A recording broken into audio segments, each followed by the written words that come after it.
If I'm involved in any fight, I feel like it has the potential to be fight of the night. I tend to try and make the show. And I would have to say, without taking anything away from anybody, it's going to be all about me when it comes out there, Nice. I mean, you're fighting the hometown guy. You're going to have to play the heel a little bit on Saturday night, I think. But is that also part of the show that you can put on for people? As in they're not going to want me to win in their hometown in that sense. It doesn't matter to me. A lot of people don't want me to win anyway, in general. So I just don't really pay attention to too much of that stuff. At the end of the day, it's just two men in a cage. He was in here earlier, and he was saying that he thinks this is going to be funky style versus funky style, and we're going to see a battle of movement early on as we're working each other out. Do you look at him and sort of think, yeah, I can sort of see how that'll play out?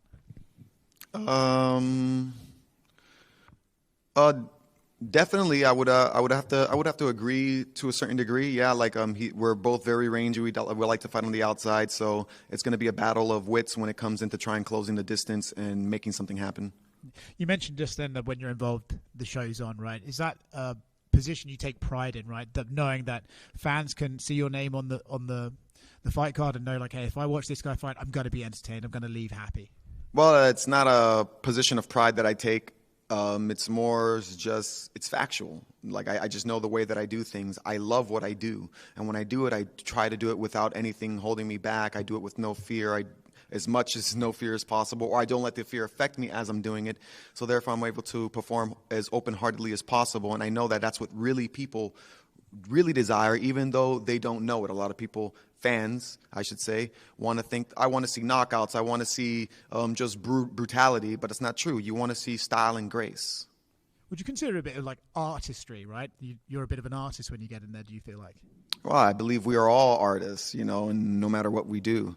And when we embrace that artistic side of us, then we can actually perform at whatever thing that we're doing at a highest level possible, because it's done with love and it's not done for any other thing.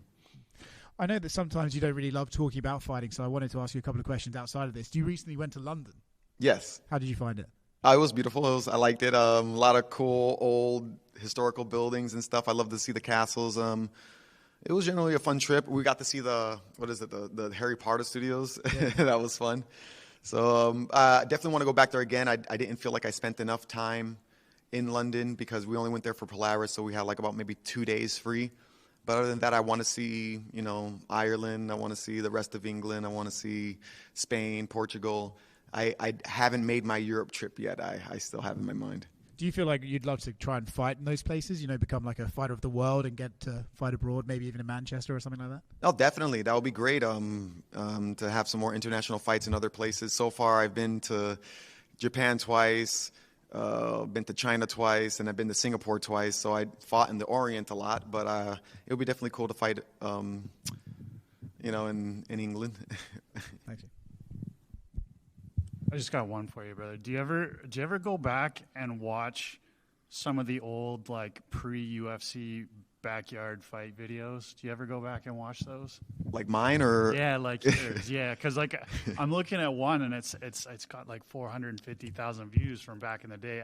Bruce Leroy, Alex Caceres versus Chocolate. It's wild to me. I don't go actually and watch them myself. I don't watch any of my old fights, honestly. When they pop up on a feed, I'll look at them like, oh, that's a cool memory. But I don't know. I don't know why, but I don't like to look at my own work too much. What was that like? Fighting in a backyard atmosphere with people sitting on lawn chairs and makeshift ropes and things like that. Well, that's just Miami, man.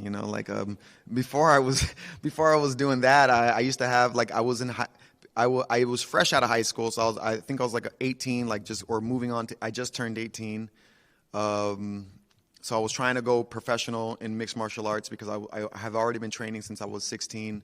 But even while I was training at 16 in high school, we used to have underground fights. Some people from other gyms or other fighters would be like, hey man, I think I can beat you up. So we'll just make bets on ourselves, go to a private area, and it'll just be me and him and the money collectors.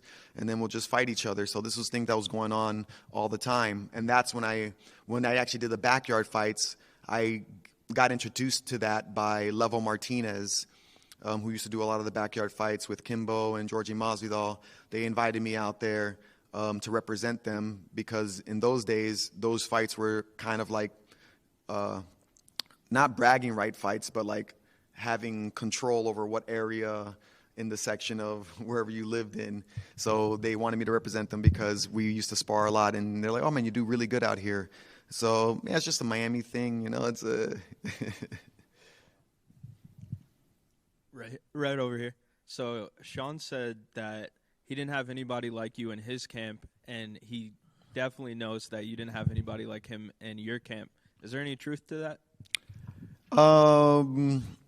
Well, I know that no one's going to have anybody like me in their camp. That's for sure. I feel like we did a very good job in simulating Sean Woodson in our camp. We did have people probably like an inch shy of his height. Definitely not the reach, but we tried to emulate and simulate the way he fights. We watched video, and we had people do that, you know, for me. So I feel like we got pretty prepared correctly for this fight. It's half true. Okay. So you're fighting a local guy. It's not ideal to leave it up to the judges. How do you see this fight ending? There's various outcomes, you know. I see it ending in any which way possible, whether it be negative or positive for me, but I try not to latch on to any outcome, whether it be positive or negative. I like to go into the fight moment by moment and see how it plays out. I feel that when we do that, when we latch on to a specific outcome, we tend to miss it.